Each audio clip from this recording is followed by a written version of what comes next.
Hello, my name is Jeremy Alexander, and this is a presentation of my big problem paper for Psychology 152 for Dr. Burkhart. In some, I chose the big problem of education mostly because it's a really easy topic, kind of like JFK.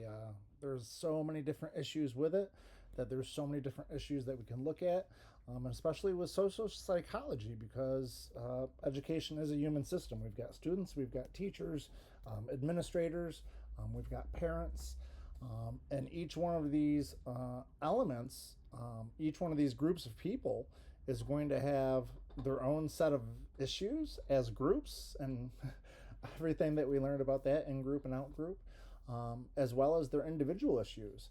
And this is even before we talk about, actual cognitive abilities of some students, social demographics, any of those variables.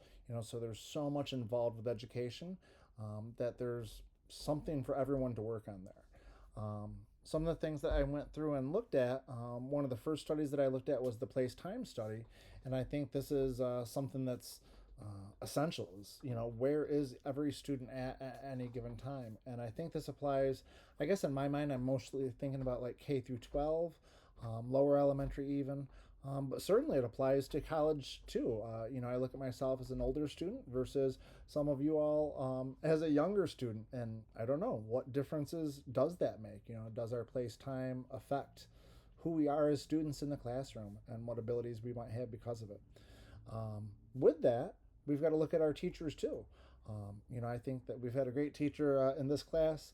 However, not every teacher is the same, and when you have unique teachers, you're going to have some teachers that teach better for one particular student and some teachers that work better for a different particular student. So depending on which student or perhaps groups of students you ask or survey, you might have some teachers that are good or bad on their scale, but of course that might be a different scale for other students or other groups of students.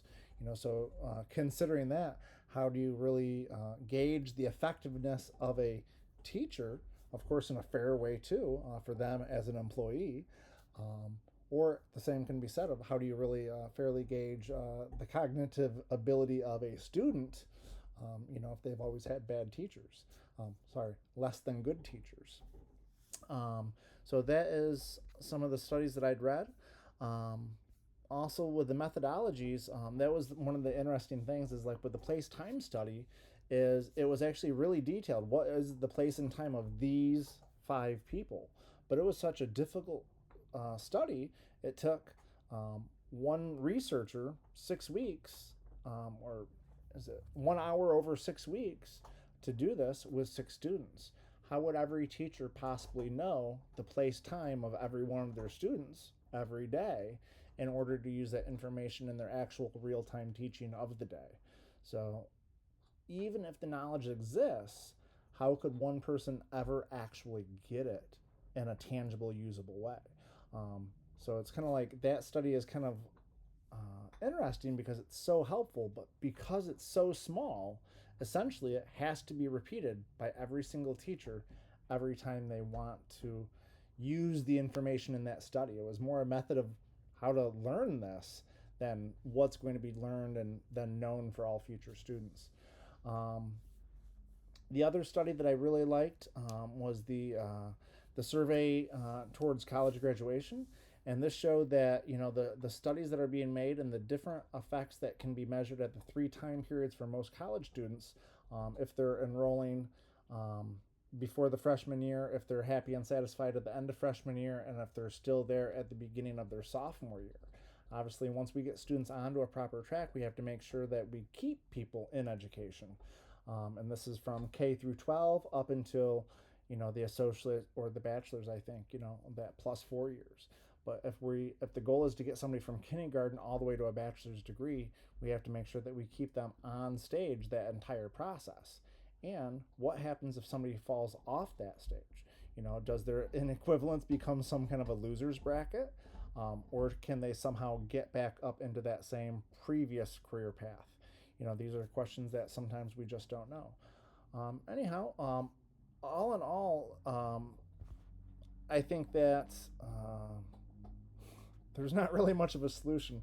it's such a big problem that literally there's so many problems that all they need is more people to help make the system better, which essentially, whether you call yourself a teacher or not, it's an administrator or somebody that's going to be researching on education while working in education to fund their education. um, there's no way to fix the system without becoming the system. So be nice. Don't call out too many problems in the system, because that's also the system you're a part of. So let's all chip in and make it better.